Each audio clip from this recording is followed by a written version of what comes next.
بسم الله الرحمن الرحيم إن الله وملائكته يصلون على النبي يا أيها الذين آمنوا صلوا عليه وسلموا تسليما.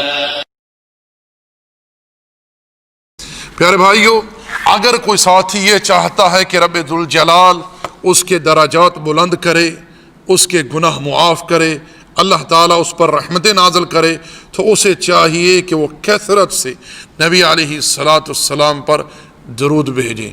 نبی علیہ السلام نے کیا ارشاد فرمایا؟ جو شخص مجھ پر ایک مرتبہ درود بھیجے، اللہ تعالیٰ اس پر 10 رحمتیں نازل فرماتا ہے، 10 درجات بلند فرماتا ہے، 10 خطائیں معاف کر دیتا ہے. اللہم صلی علی محمد وعلی آل محمد کما صلیت علی ابراہیم وعلی آل ابراہیم انک حمید مجید. اللہم بارک علی محمد وعلی آل محمد کما بارکت علی ابراہیم وعلی آل ابراہیم انک حمید مجید.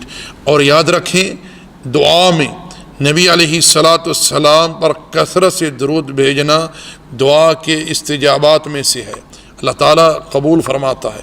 اللہ تعالیٰ بعض اوقات کثرت درود کی وجہ سے انسان کے دل میں جو حاجت ہوتی ہے، جو تمنا ہوتی ہے، جو آرزو ہوتی ہے، وہ انسان کو بغیر مانگے ہی عطا کر دیتا ہے رب ذوالجلال. جیسے کہ نبی علیہ السلام نے ابی ابن کعب رضی اللہ تعالی عنہ سے ارشاد فرمایا،